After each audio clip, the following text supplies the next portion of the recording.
Ketika Nabi SAW berada di kota Madinah ya, setelah 13 tahun di kota Mekah ya. Kita tahu bagaimana perjuangannya Khadijah radhiyallahu taala anha. Kita tahu bagaimana perjuangannya mereka yang hijrah, yang akhirnya mereka kehilangan semua hartanya. Rumah ditinggal ya, pekerjaan ditinggal. Sebagian sahabat itu tidur di masjid, gak punya rumah. Kira-kira 80 sahabat tidur di masjid. Sebagian dititipkan ke sahabat-sahabat. Mereka ada perang Badar, mereka ada perang Uhud ya. Kemudian Allah turunkan kepada mereka sebuah ayat di surat Al-Baqarah. InsyaAllah ayat 214, kalau anda nggak salah mungkin 214 atau 24, nanti bisa dilihat ya. Allah mengatakan, am hasibtum an tadkhulul jannah. Kata Allah, kalian ngira kalian bisa masuk surga? Bayangin ya.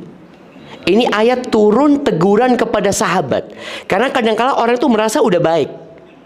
Aku nih soleha nih, aku ini udah ibadah, aku ini udah sodako, aku udah ngaji, aku baca Quran, aku haji, aku umroh. Kadang-kadang ada perasaan sudah baik dan merasa kayaknya aku masuk surga. Allah katakan, kalian kira kalian bisa masuk surga? Walamma ya'tikum mathalul ladzina khalau min qablikum massathumul ba'sa wad-dharra wa zulzilu. Kalian belum pernah ditimpa loh dengan musibah-musibah, dengan ujian-ujian, dengan petaka-petaka, dengan penyakit, dengan kelaparan, kemiskinan yang pernah menimpa umat-umat sebelum kalian. Wa zulzilu, keimanan mereka digoncangkan jemaah dengan ujian-ujian. Hatta yaqula ar-rasul walladzina amanu ma'ahu mata nasrullah. Sampai Rasul dan orang-orang beriman itu berkata, kapan ya pertolongan Allah datang? Ala inna nasrullahi qarib. Sesungguhnya pertolongan Allah itu dekat. Kita perlu takut jemaah.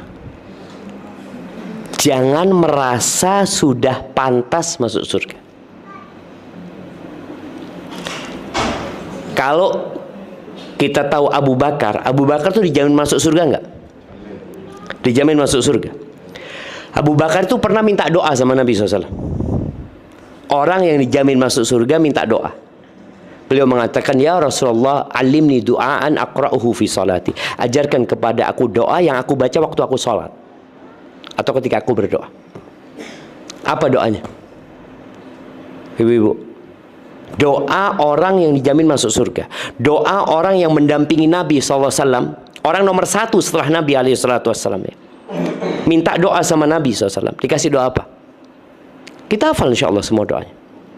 Doanya itu, Allahumma inni zalamtu nafsi zulman katsira. Abu Bakar diajarin doa. Katakan Abu Bakar ketika engkau sholat, Allahumma ya Allah, sesungguhnya aku banyak berbuat dosa ya Allah. Aku banyak menzalimin diriku sendiri dengan kezaliman yang banyak. Zulman katsira wa la yaghfiru dzunuba illa anta. Enggak ada yang bisa ngampuni dosa kecuali engkau ya Allah. Faghfirli. Bayangin ya, Abu Bakar minta ampun. Faghfirli maghfiratan min indika warhamni. Ya Allah, ampuni aku ya Allah dengan pengampunan dari dirimu dan kasihi aku ya Allah. Innaka antal ghafurur rahim. Engkau maha pengampun dan maha pengasih. Artinya setingkat Abu Bakar takut dengan dosa-dosanya. Dan itu doa diajarin sama Nabi SAW. Maka seharusnya kita tuh semakin berumur semakin takut. Jadi orang itu semakin soleh bukan semakin tenang. Kita kan kadang-kadang kalau semakin soleh, kayaknya siap anak mati sudah. Cukup amalanku. Nggak ada jemaah. Maka ahibati fillah, hari ini anak ingin kita mengevaluasi amalan yang sudah kita amalkan dan sisa umur yang tersisa untuk amalan nanti. Rasul sallallahu alaihi wasallam itu pernah menyampaikan kepada para sahabatnya, ada satu perkara yang beliau sangat khawatirkan menimpa umatnya, bahkan lebih beliau cemaskan daripada Dajjal. Beliau mengatakan, ala ukhbirukum bima huwa akhwafu alaikum indi minal masih dajjal. Kalian mau nggak aku kasih tahu tentang satu perkara yang lebih aku takutkan? Jadi di sisiku itu lebih menakutkan menimpa kalian daripada Dajjal. Padahal setiap sholat doa kita, Allahumma inni a'udzubika min adzabil qabr wa min adzabi jahannam wa min fitnatil mahya wal mamat wa min syarri fitnatil masihid dajjal. Tiap sholat kita dianjurkan baca doa itu.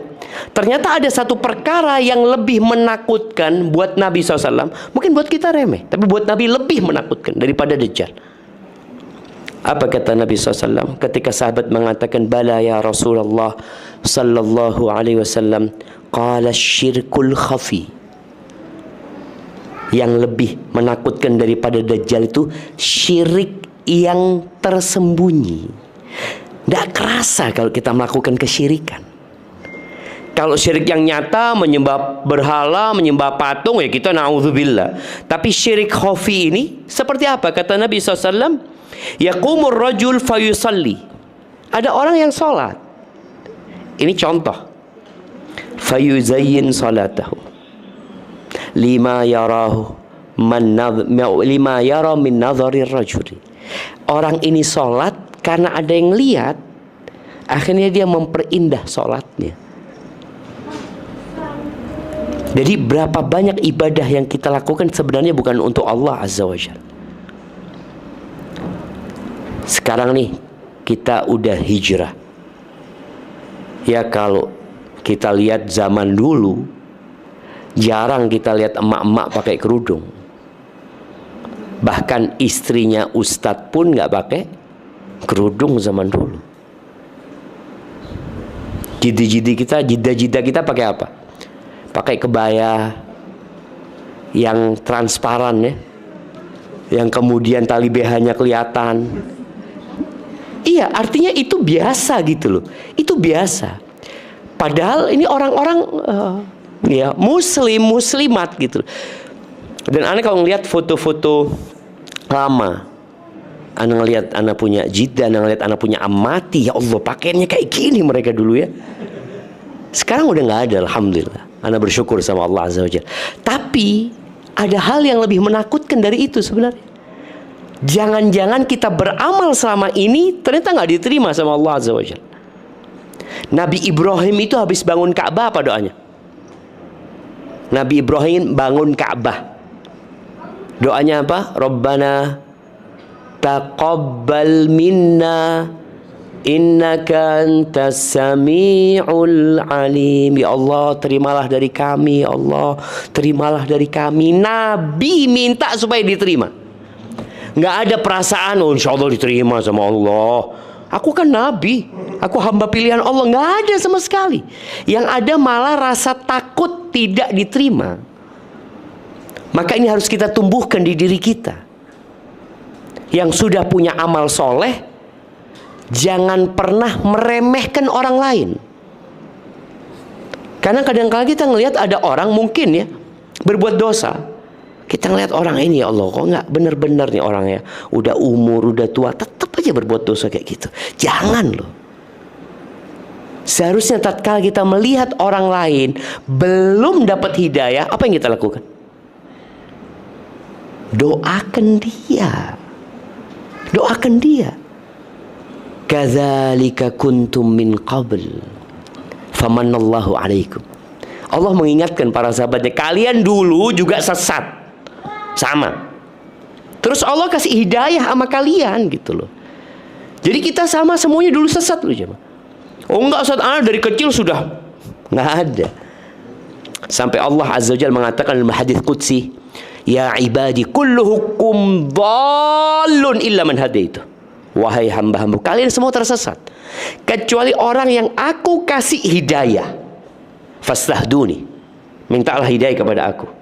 Aku kasih hidayah kepada kalian. Maka kita nggak boleh berhenti doa ihdinas siratal mustaqim. Tadi pagi kita baca sholat subuh. Kalau kita sholat duha kita baca lagi. Sholat duhur kita baca lagi. Asar barusan kita baca lagi. Ihdinas siratal mustaqim, ihdinas siratal mustaqim. Nanti sholat maghrib 3 kali kita baca ihdinas siratal mustaqim. Isya 4 kali kita baca ihdinas siratal mustaqim. Gak berhenti jamaah. Karena kita berada di daerah yang sangat menakutkan. Iman kita ini bisa diambil loh jemaah.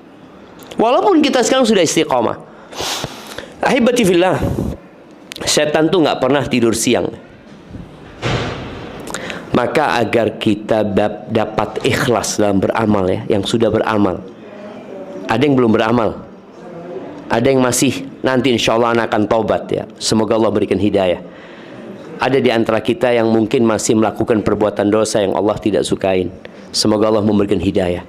Yang sudah beramal tetap berdoa. Apa doanya? Ya muqallibal qulub, tsabbit qalbi ala dinik. Wahai yang membolak-balikkan hati, tetapkan hatiku di atas agamamu. Kemudian jamaah, ada sebuah doa yang kata Nabi SAW, kalau kalian baca doa itu, insya Allah tuh syirik kecil dan besar akan dihindarkan dari kita. Apa doanya? Jemaah, apa doanya yang Nabi ajarkan agar kita terhindar dari syirik kecil dan syirik besar? Intinya agar Allah menerima amalan kita. Kita selamat dari perbuatan yang membuat amalan kita ditolak.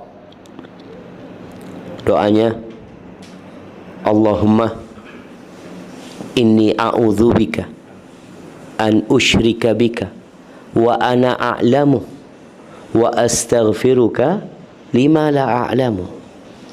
Ya Allah, aku berlindung kepadamu, jangan sampai aku ini melakukan kesyirikan yang aku ketahui, dan aku memohon ampun kepadamu dari melakukan kesyirikan yang aku nggak sadari. Minta terus. Dan doa ini diajarkan kepada para sahabat yang mereka orang-orang pilihan, apalagi kayak kita. Makanya di antara doanya Umar bin Khattab radhiyallahu anhu, beliau mengatakan, Allahumma ja'al amali kullahu salihan. Ya Allah, jadikan semua amalku soleh ya Allah. Waj'alhu liwajhika khalisan, jadikan amalan ini murni hanya untukmu ya Allah.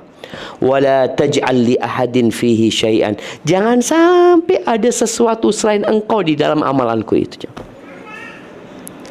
Karena Allah itu paling tidak butuh dengan sekutu.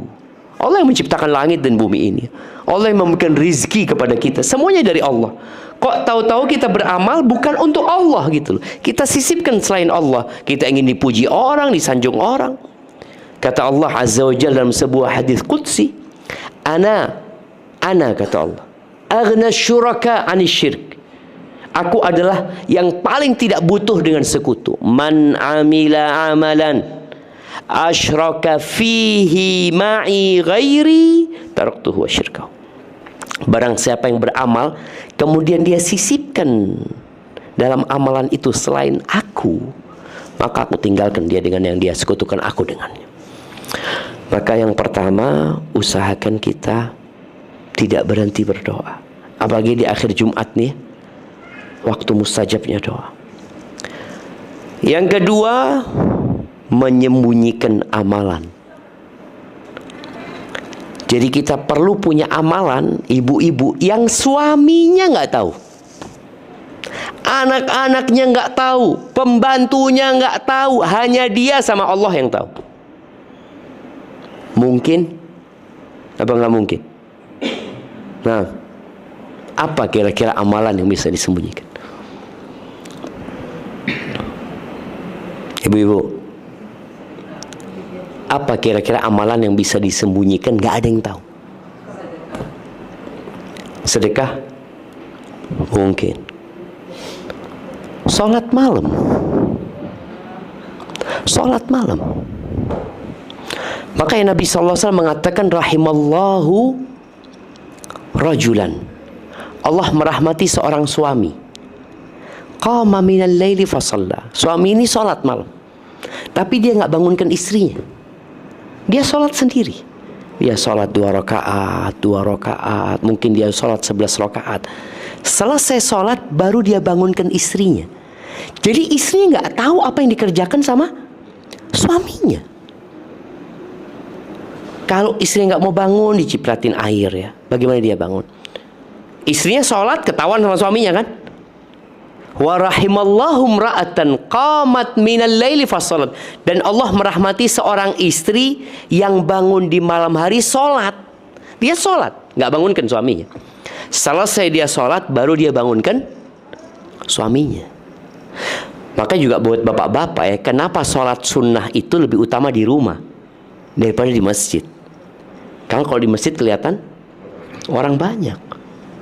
Di rumah siapa yang ngelihat? Makanya kadang-kala kita kalau di masjid tuh sholat lebih semangat. Karena semua pada sholli. Sholli juga kita. Tapi sampai rumah nggak ada yang sholli. Cuma kita sholli, nggak sholli. Nggak sholli kadang-kala. Maka tolong punya amalan yang tersembunyi. Ada sebuah athar ya. Liyakun li ahadikum khib'un min amalin soleh. Hendaklah salah satu di antara kalian itu punya amalan yang dia sembunyikan. Kalau bicara sodakoh, gimana dia bersodakoh nggak ada yang tahu. Dulu cicitnya Nabi SAW, Ali ibn Husain ibn Ali ibn Abi Thalib, yang dikenal dengan Ali Zainal Abidin ya. Ketika dia meninggal dunia, disebutkan di pundaknya itu ada warna hitam, bekas hitam ya. Ada bekas hitam. Ya orang nggak tahu kenapa. Setelah meninggal dikuburkan, ternyata orang-orang kehilangan sodakoh malam hari. Jadi dulu ada orang naruh gandum, mungkin apa, diketuk pintu rumahnya ditinggal ya, seperti itu. Orang itu baru tahu bahwa hal itu amalannya Ali ketika dia meninggal dunia. Jadi nggak ada yang tahu jemaah. Maka usahakan kita punya amalan yang tersembunyi. Ya kita mau riak gimana kalau amalan yang tersembunyi. Tapi sebagian kita Masya Allah, pagi matanya merah ya. Kok kenapa? Kok kayak sakit gitu ya. Oh iya afwan, tadi malam habis sholli malam gitu orang. Gimana dia menyembunyikan amal? Dia ceritakan kepada orang. Ibadah umroh itu bisa nggak disembunyikan? Nah, bisa nggak orang umroh tapi nggak ada yang tahu? Umroh di mana? Nggak bisa. Anda artinya umroh itu ibadah memang yang kelihatan. Kita naik pesawat ya kelihatan orang, kita pakai ihram kelihatan orang, kita tawaf kelihatan orang. Apa kita nunggu sepi baru kita mau tawaf? Nggak ada gitu loh. Itu ibadah kelihatan orang. Tapi bagaimana kita ibadah itu tetap jaga hati? Karena ada orang-orang yang foto di depan Ka'bah, ya kan Ka'bah, foto gitu. Padahal dia nggak doa, dia cuma sedang action berdoa. Kalau dulu orang itu riak karena ibadah, ini wala ibadah dia, udah, syukron gitu. Nggak ada dia. Subhanallah jemaah.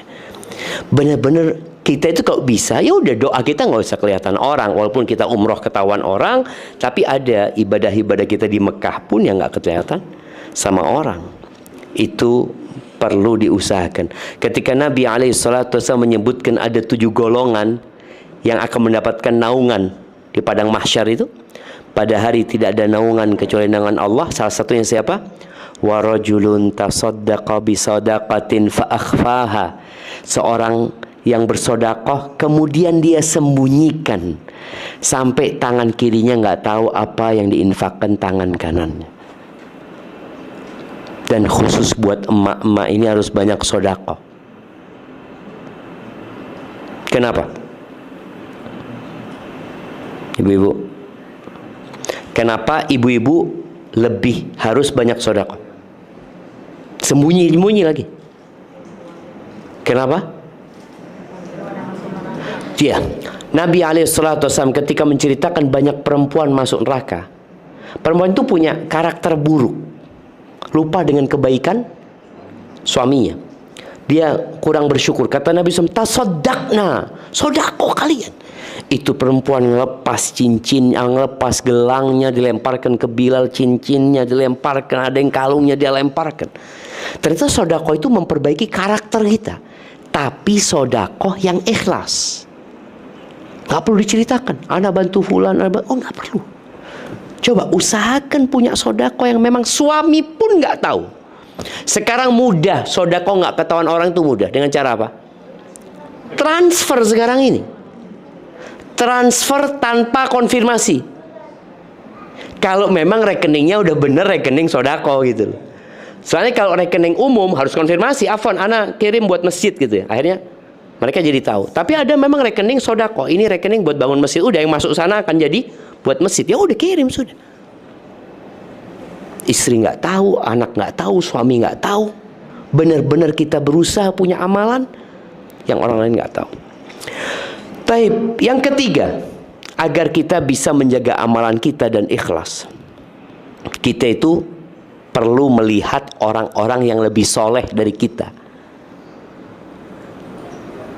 Baca bagaimana ibadahnya orang-orang terdahulu. Ada orang-orang terdahulu itu yang sholat sehari 300 rakaat. Ada yang 100 rakaat. Kok bisa jemaah? Ya dia memperbanyak sholat sunnah mutlak. Emak-emak itu ada yang punya banyak kesibukan karena anaknya masih kecil-kecil. Tapi ada fase di mana dia nggak punya anak kecil. Selesai sudah. Itu menjadi kesempatan baik kalau Allah masih kasih umur ya. Sudah waktu duha, sholli sudah. 2 rakaat, 2 rakaat, 2 rakaat capek zikir, baca istighfar, 2 rakaat lagi, capek zikir, terus sudah sholli sudah. Dan usahakan sholatnya di tempat yang nggak kelihatan orang.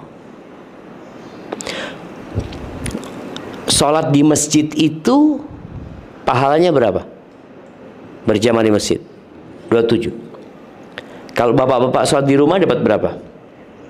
1. Kalau mama dapat berapa sholat di rumah? Dapat berapa? Lebih baik daripada dia sholat di masjid dapat 27. Ada seorang sahabat kalau salah namanya Ummu Humaid As-Sa'idi.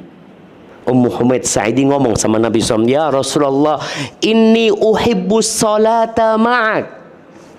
Dia, ya Rasulullah, aku itu aku suka sholat bersamamu ya Rasulullah. Kata Nabi SAW, qad alimtu annaki tuhibbina salata ma'i. Aku tahu kau suka sholat bermakmum bersamaku di Masjid Nabawi ini jemaah. Tapi sholatmu, kata dia, di kamar tidurmu itu lebih baik daripada sholatmu di rumahmu. Jadi sholat di kamar tidur ya, apalagi di kamar tidur ada dulu namanya mikhda. Mikhda itu kayak gudang kecil. Sholatmu di situ lebih baik daripada sholatmu di kamar tidurmu. Dan sholatmu di kamar tidurmu lebih baik daripada sholatmu di ruang tamu sini, di ruang rumah yang lebih luas. Dan sholatmu di masjid kampungmu, di rumahmu lebih baik daripada sholatmu di masjid kampungmu. Dan sholatmu di masjid kampungmu lebih baik daripada sholatmu di Masjid Nabawi. Bayangin dia. Akhirnya Ummu Humaid ini minta dibikinkan musola di pojok rumahnya yang paling gelap, yang paling tidak kelihatan. Di situ dia beribadah sampai mati. Nggak pernah lagi dia ke masjid. Padahal sholat di masjid nggak dilarang.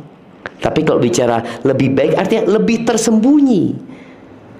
Kalau sekarang alhamdulillah mungkin di kamar tidur ya. Kemudian ada kadang-kala beberapa kamar tidur itu luas, ada ruangan lagi yang tersembunyi. Ya udah, bikin musola itu bukan yang kelihatan orang. Kadangkala kan perempuan bikin musola di rumah, tapi kelihatan pembantu, kelihatan tamu, kelihatan siapa, kelihatan kita ibadah di situ. Boleh, boleh. Tapi kalau kita pilih tempat yang lebih tersembunyi, itu lebih baik. Udah nggak ada yang tahu. Di kamar itu, kunci kamarnya di pojokan, sholat sudah di situ. Pas keluar kamar, mama dari mana? Habis sholat, habis sholli. Nggak perlu cerita, habis sholli. Udah sholatnya tersembunyi, cerita lagi sama orang. Ada urusan di kamar.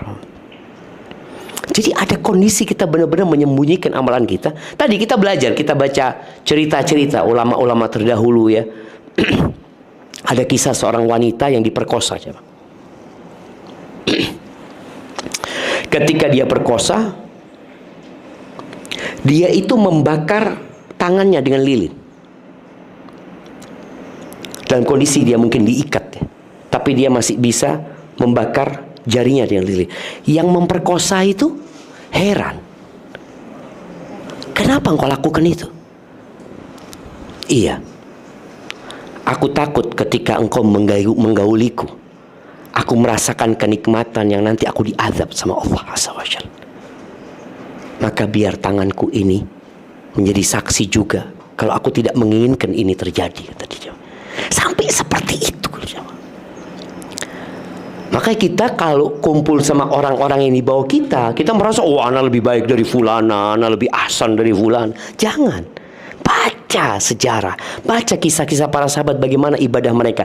Aisyah itu janda sejak umur 17 tahun. Udah jadi janda. Dia meninggal umur 64 kalau nggak salah, ana lupa ya. Berapa lama dia menjadi janda, jemaah? Dan istri-istri Nabi itu nggak boleh nikah lagi. Aisyah itu ibadahnya, puasanya Aisyah itu puasa dahar. Cuma Idul Fitri dia nggak puasa, Idul Adha dia nggak puasa, Ayam Tasyrik dia nggak puasa, tapi sepanjang tahun dia puasa. Bagaimana menjaga syahwatnya istri Nabi ya. Jadi diuji sama Allah Azza wa Jalla. Dan Aisyah itu kalau punya fulus, dia pernah jual rumah, semua fulusnya disodakohkan sama Aisyah. Maka kalau kita sodakoh merasa sudah banyak, tolong ketika kita merasa sodakoh banyak itu, bandingkan dengan yang kita tinggalkan. Karena hitungan pada hari kiamat itu hitungan persentase. Bagaimana hitungan persentase? Nabi SAW menyebutkan 1 dirham bisa mengalahkan 100 dinar. 1 dirham bisa mengalahkan 100 dinar. 1 dirham itu ya 1/10 dinar sebenarnya. 1/10 dinar bisa mengalahkan 100 dinar. 100 dinar itu jamaah berapa gram? 425 gram emas. Hampir setengah kilo. Kira-kira sekarang ya 500 juta mungkin lah. 500 juta. Itu bisa dikalahkan dengan yang cuma mungkin 1 juta. Bisa ngalahkan yang 500 juta. Sahabat tanya, "Kaifa ya Rasul?" Gimana ya Rasulullah? Itu orang hanya punya harta 2 dirham. Hartanya cuma 2 dirham. Ketika dia sodakohkan 1 dirham, berapa yang dia sodakohkan? Setengah hartanya aja mah. 50% hartanya. Maka hitungan pada hari kiamat itu bukan dengan jumlahnya. Yang sodakoh nih 100 dinar, 500 juta dia sodakoh, dia punya uang banyak di rumahnya. Dia cuma ngambil sedikit, kemudian dia sodakohkan. Sisanya masih banyak. Makanya kadang-kala kita itu merasa, alhamdulillah dulu anak bisa sodakoh cuma 100 ribu Ustaz. Sekarang alhamdulillah bisa sodakoh 100 juta Ustaz. Waktu dulu 100 ribu berapa uangmu? Cuma 500 ribu. Dia bisa sodakoh 100 ribu. Sekarang uangmu berapa? 1 M. Sodakohmu berapa? 100 juta. Berarti cuma 10%. Dulu sodakohmu Seperti itu jamaah. Jadi kita harus benar-benar ngitung berapa yang kita tinggalkan, berapa yang kita simpan. Maka kalau kita nggak baca sejarah, kita nggak baca orang-orang soleh, kita merasa udah soleh. Maka yang keempat itu kita perlu, ini menjadi penyakit manusia ya. Yang tadi di awal Anda sebutkan, penyakit manusia itu sudah merasa cukup dengan amalannya, puas dengan kesolehannya, dengan bacaan Qur'annya, dengan sholat sunnahnya, dengan puasa sunnahnya. Dia merasa puas. Makanya ada seorang wanita yang datang kepada Nabi SAW. Ketika dia mau pulang, Nabi tanya sama perempuan ini, "Adzatu zaujin anti?" Engkau punya suami? Kata dia, "Iya ya Rasulullah, aku punya suami." "Kaifa anti minhu?" Gimana sikapmu kepada suamimu? Kira-kira ibu-ibu kalau dikasih pertanyaan ini jawabannya apa? Ibu-ibu.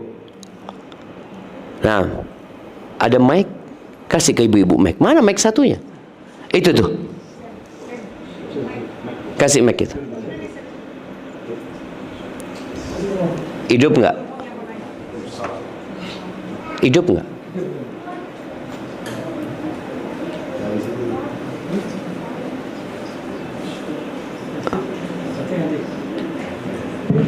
Hidup. Kasihkan ke mama. Anak mau tanya.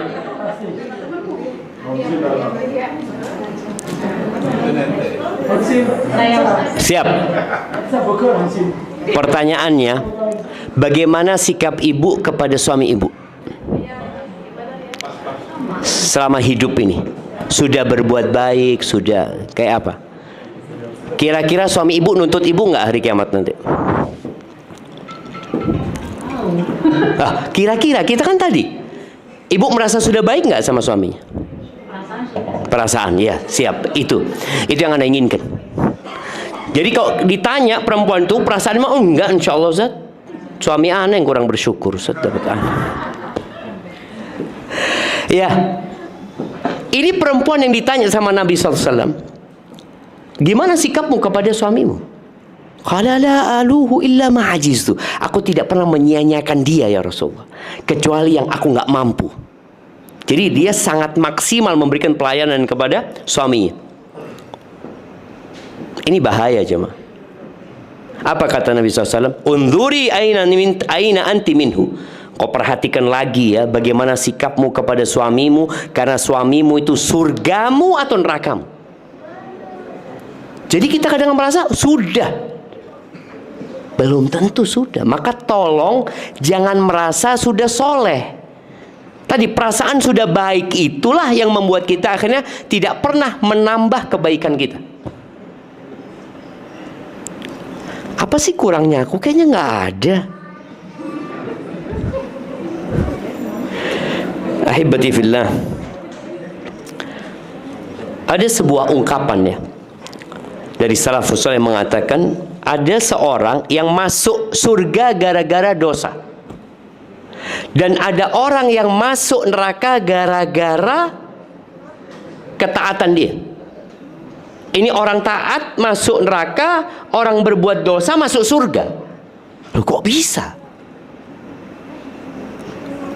Para ulama menjelaskan, ini orang yang berbuat dosa, dosa itu selalu menghantui dia. Dia takut, ya Allah aku berbuat dosa. Kemudian dia istighfar, dia mohon ampun, dia malu sama Allah SWT. Akhirnya dosanya ini menggiring dia menuju ke surga, karena dia akhirnya jadi orang baik, tapi masih takut sama dosanya.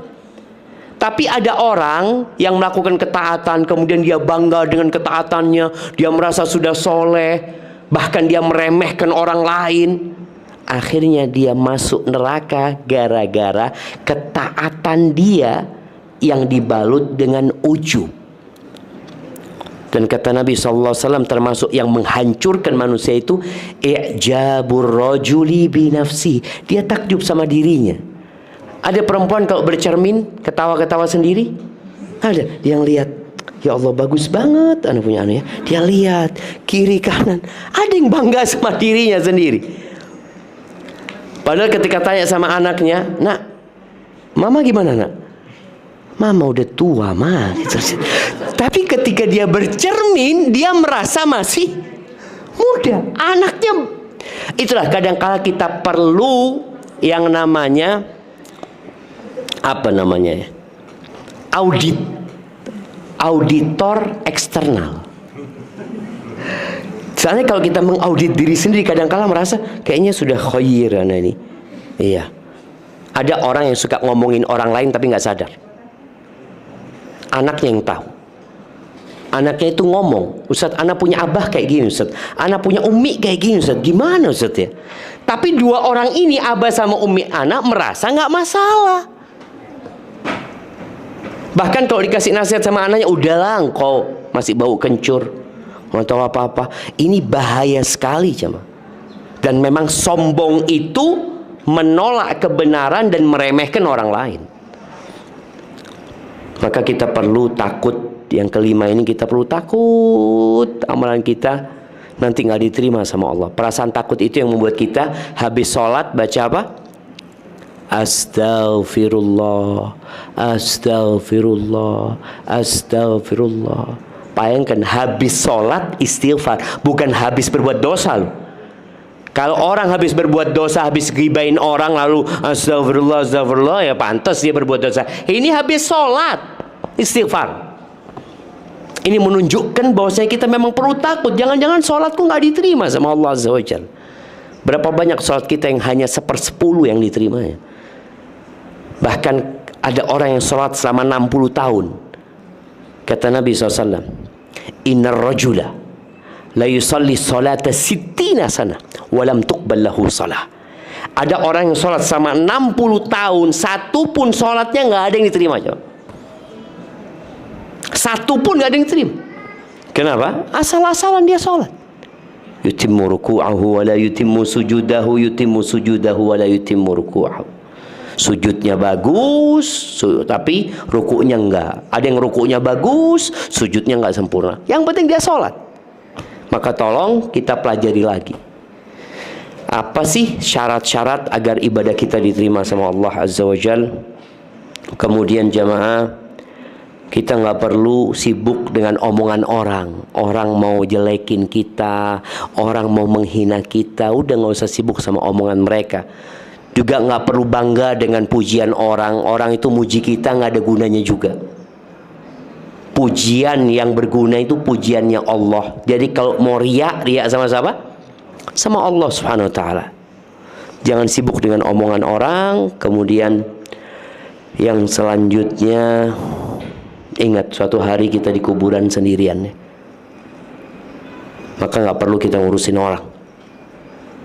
Nggak perlu kita merasa lebih baik dari orang lain. Nggak perlu kita menunggu ucapan jazakallah khair dari orang lain.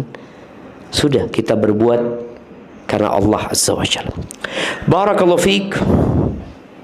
Itu mungkin dapat Anda sampaikan pada kesempatan kali ini. Kita masuk ke sesi tanya jawab. Tafadhal kalau ada pertanyaan. Nah, silahkan. Pertanyaan langsung boleh, mau ditulis silahkan.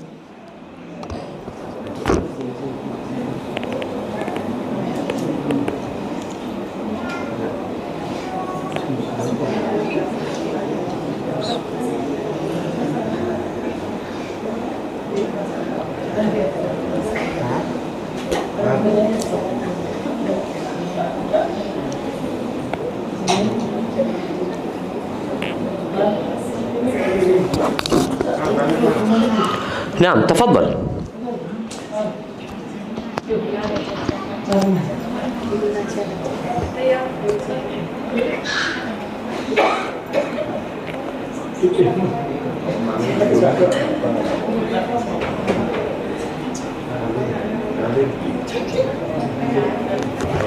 Ini memang jamaah itu pinter kabeh. Nah, tidak ada yang perlu ditanyakan. Itu seperti itu. Sudah paham semua.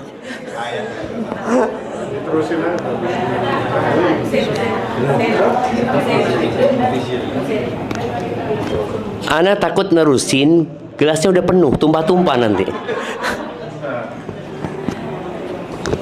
Nah, tafadhal. Nah, silakan. Bismillah jamaah. Ada dua orang yang gak akan pernah nuntut ilmu ya. Yang satu sombong, yang kedua pemalu. Nah, tafadhol. Silahkan. Mic-nya dihidupin dulu. Iya. Assalamualaikum Ustaz. Waalaikumsalam warahmatullahi wabarakatuh. Nah, tafadhol. Ini sebagian ibu minta dikasih sedikit buat birrul walidain. Masya Allah. Ya jemaah, kalau bicara orang tua, kadangkala ini ibu-ibu ya, bukan anak-anak ya. Karena sebagian ibu-ibu merasa pangkatnya sudah berubah jadi ibu-ibu. Padahal ingat, walaupun jiddah, pangkat yang tidak pernah berubah itu adalah anak ya. Jadi seorang ibu tetap anak, seorang jiddah tetap anak kalau melihat kepada orang tuanya. Jangan merasa karena sudah punya keluarga sendiri, sudah punya anak, sudah punya cucu, lupa kalau dia punya kewajiban berbakti kepada orang tuanya. Jadi berbaktinya seorang muslim kepada orang tua itu hayyan wa mayyitan. Jadi bukan hanya ketika hidupnya, tapi ketika mati pun kita tetap wajib berbakti sama orang tua kita. Hanya saja berbeda berbaktinya. Ketika Rasul sallallahu alaihi wasallam ditanya, ayyul amali ahabbu ilallah, amalan apa yang paling dicintai Allah? Maka beliau mengatakan sallallahu alaihi wasallam, as-salatu ala waqtiha. Salat tepat waktu. Ini bicara haknya Allah ya. Salat tepat waktu. Qultu thumma ay. Abdullah bin Mas'ud tanya, setelah itu apa? Qala birrul walidain. Berbakti kepada orang tua. Qultu thumma ay. Setelah itu apa? Al jihadu fi sabilillah. Jihad di jalan Allah. Jadi kalau kita lihat hadis ini, urutannya itu ternyata sholat, birrul walidain, berbakti sama orang tua, kemudian jihad fi sabilillah. Memang wanita itu ada keterbatasan berbakti sama orang tuanya. Kenapa? Karena dia punya suami. Ketika seorang punya suami, ada kebaktian sama orang tua yang perlu izin suami. Contohnya apa? Berbakti sama orang tua yang perlu izin sama suami. Ibu-ibu, pergi ke rumah orang tua. Tapi kalau kirim makanan buat orang tua, pesenin makanan buat orang tua, telepon orang tua, video call sama orang tua, transfer ke orang tua, ada hal-hal yang tidak perlu izin sama suami. Kecuali kalau fulusnya suami. Kalau fulusnya suami harus pamit sama suami. Doa buat orang tua nggak harus izin sama suami. Seorang laki-laki itu wajib berbakti kepada orang tuanya sampai kapanpun. Seorang anak wanita sama, nggak ada bedanya.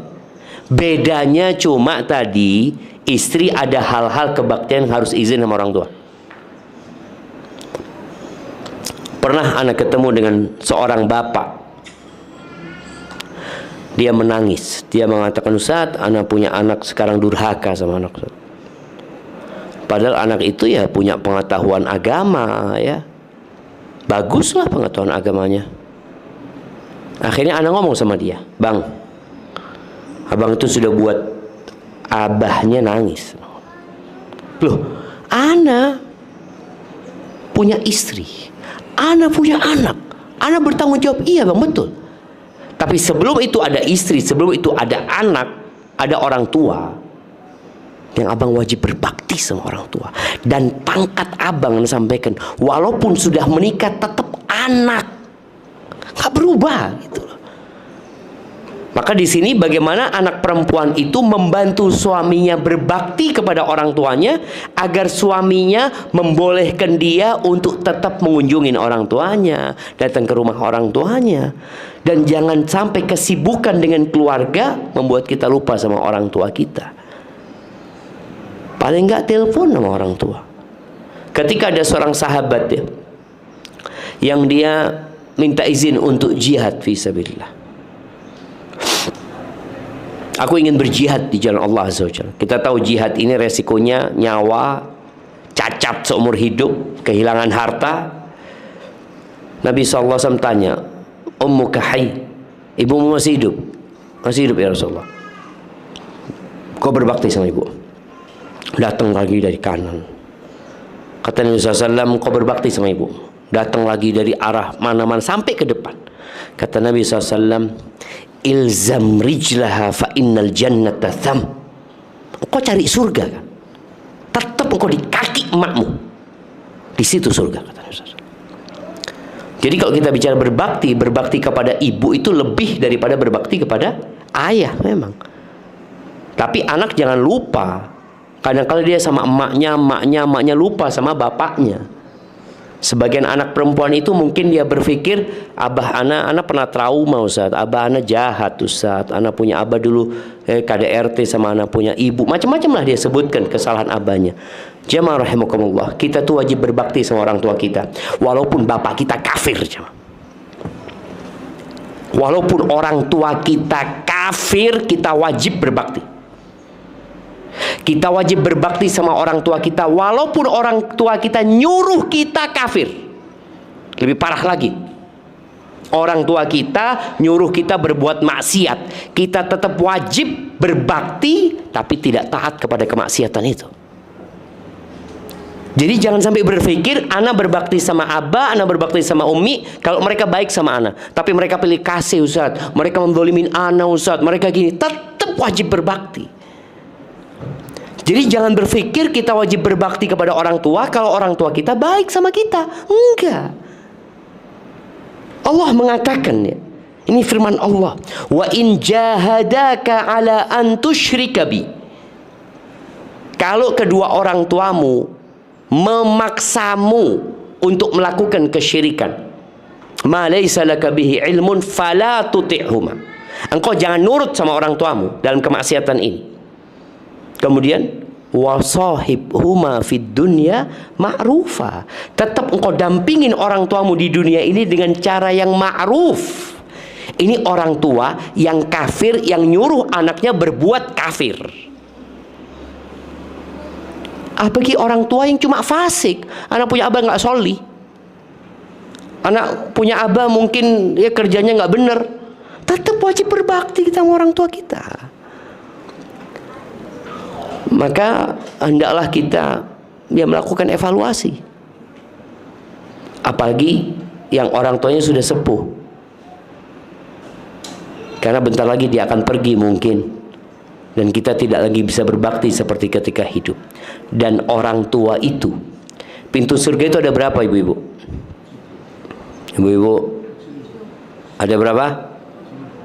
Berapa? 7 itu pintu neraka. Yang bener loh. 7 masuk neraka. Nanti kalau kelihatan 7 pintu berarti neraka, jangan masuk. Pintu surga itu 8 pintu surga itu. Di antara pintu surga yang 8 itu ada yang paling indah, paling bagus pintunya. Pintu apa? Berbakti sama orang tua. Kata Nabi SAW, al-walidu awsatu abwabil jannah. Orang tua itu pintu surga yang paling indah.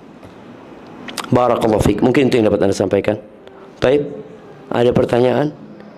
Tafadhal. Azan maghrib jam berapa? Kurang 5. Siap, masih ada waktu. Tafadhal. Assalamualaikum Ustaz. Waalaikumsalam warahmatullahi wabarakatuh. Di luar topik.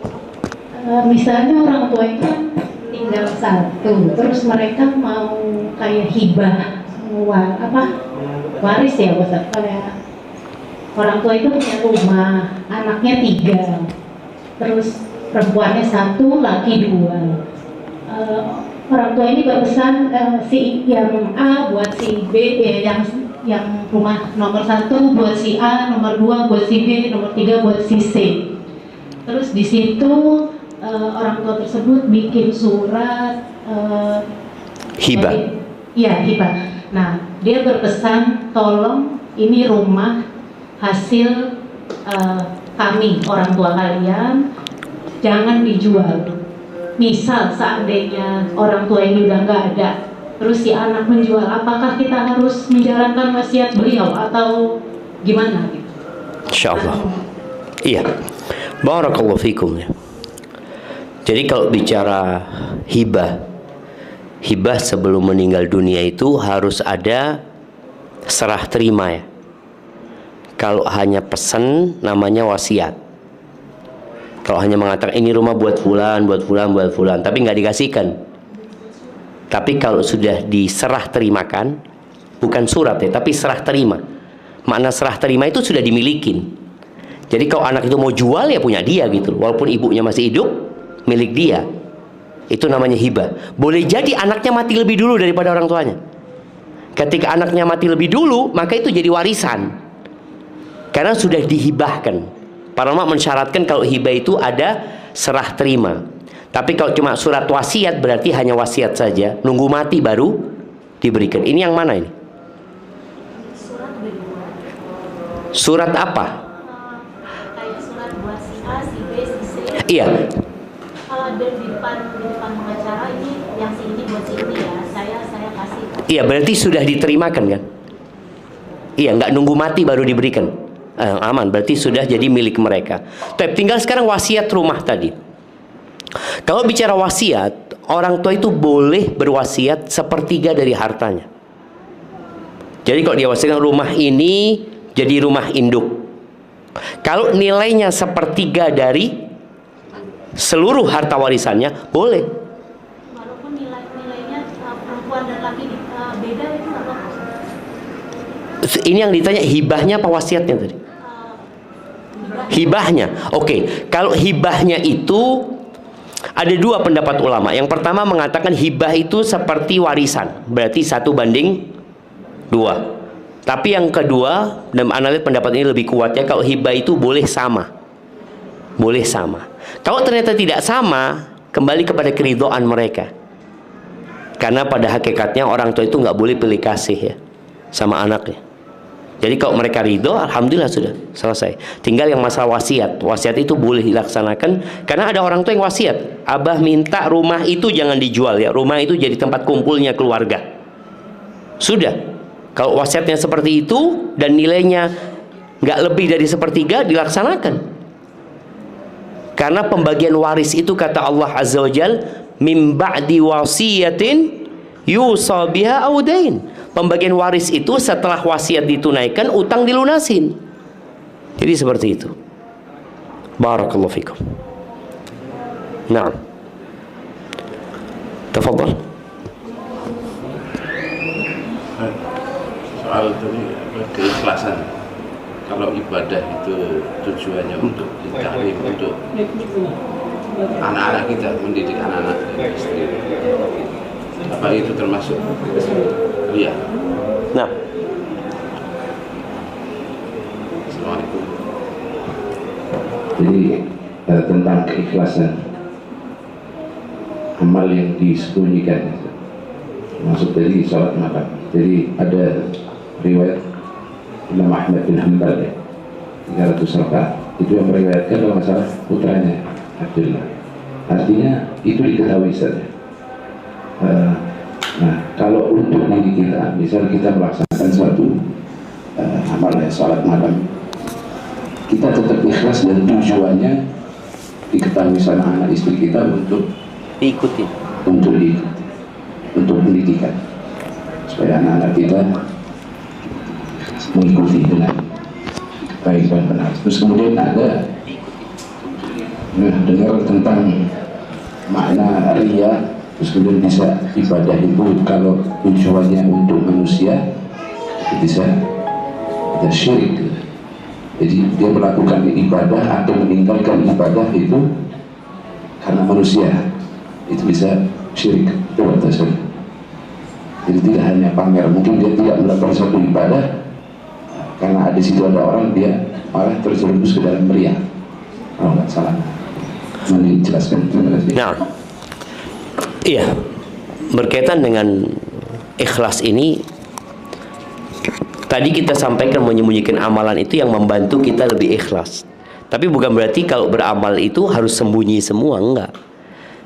Maka Allah Azza wa Jalla mengatakan in tubdus sadaqati fa ni'immahi wa in tukhfuha wa tu'tuha al-fuqara fa huwa khairul lakum.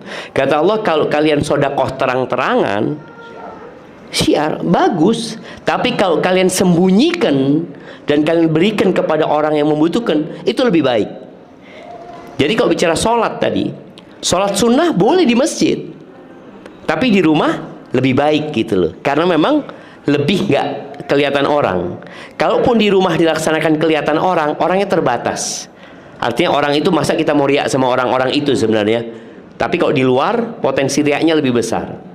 Jadi kalau bicara kita mau sholat sambil bawa anak kita, ngajarin anak kita, nggak ada masalah. Yang penting kan niat. Jadi kalau menunjukkannya itu nggak apa-apa, asalkan niatnya tetap lillahi ta'ala. Dia bicara untuk ngajar, ya dalam rangka untuk mendidik anak-anaknya. Ya kalau bicara tadi meninggalkan amalan karena manusia. Jadi ada orang yang meninggalkan amalan karena manusia ini kondisinya beda-beda. Kondisi yang pertama, dia mau beramal tapi kelihatan orang, dia mau tunda. Bukan dia nggak sholat sama sekali gitu, enggak. Tapi dia menunda. Tapi ada orang yang kelihatan orang, udah anda nggak sholat. Dan anak ingat dulu di kampung anak itu ada satu orang yang nggak pernah sholat di masjid. Anak tanya, kenapa? Kata dia, takut riak anak. Iya, dia meninggalkan sholat di masjid takut riak loh, nggak bener ini gitu loh, seperti itu. Kenapa? Karena sholat berjamaah ini memang sholat yang kelihatan orang, dan itu sebenarnya semua orang sama. Semua orang laki itu seharusnya semuanya di masjid. Yang membedakan apa? Sunnahnya tadi.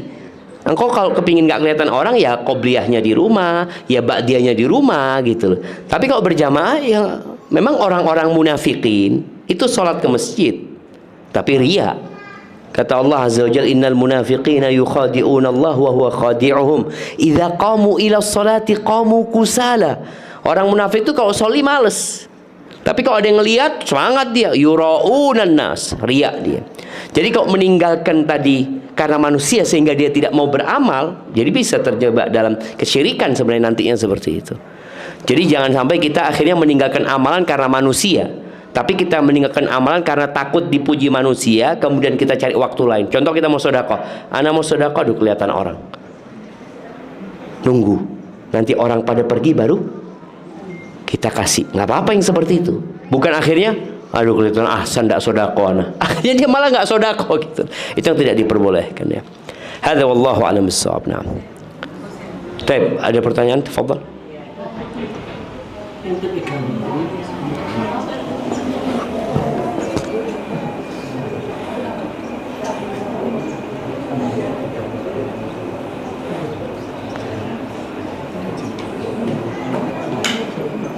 Assalamualaikum. Waalaikumsalam warahmatullahi wabarakatuh. Bertanya, Nah, kalau seandainya kita lagi jualan gitu Ustaz, terus ada yang pesan tapi untuk maulid atau untuk ulang tahun, gitu gimana ya Ustaz hukumnya? nah, Jazakallahu khair. Masya Allah jamaah, ini pertanyaan yang indah sekali ya. Kenapa anak katakan indah? Ketika seorang mulai berpikir boleh atau tidak boleh, itu menunjukkan kepedulian dia dengan agama. Karena ada orang yang nggak peduli lah, yang penting anak nggak nyakitin orang, anak nggak ngambil hartanya orang, terserah orang mau ngomong apa. Tapi ada orang yang subhanallah naik tingkatannya, dia mulai tanya, ini boleh apa enggak ya? Dan coba tanyakan kepada diri kita, berapa banyak pertanyaan kita selama hidup tentang boleh dan tidak boleh secara agama. Apalagi kita hidup di masa yang orang nggak peduli dapat harta halal atau haram dia. Banyak orang nggak peduli lagi.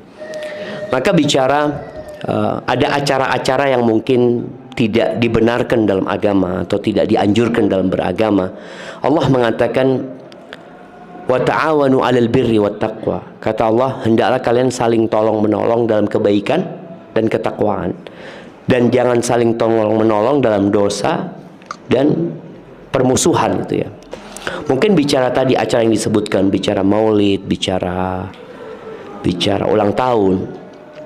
Kan masalahnya memang ada khilaf Ustaz. Sebagian ulama membolehkan, bahkan mengajak orang seperti itu. Tapi ketika kita melihat bagaimana Rasulullah SAW bersama para sahabatnya, maka kayaknya yang mereka lakukan yang lebih baik. Nabi SAW tidak pernah merayakan hal itu, para sahabatnya nggak pernah, imam yang 4 juga nggak pernah merayakan. Kenapa kemudian kita harus terjebak dalam perdebatan, padahal mereka nggak pernah melakukan gitu? Buat apa kita debat dalam masalah ini? Maka rasa lebih baik kita menolak ketika kita diminta seperti itu, dan jangan takut rezekinya berkurang ya. Karena barang siapa meninggalkan sesuatu karena Allah, Allah akan kasih ganti yang lebih baik insyaallah.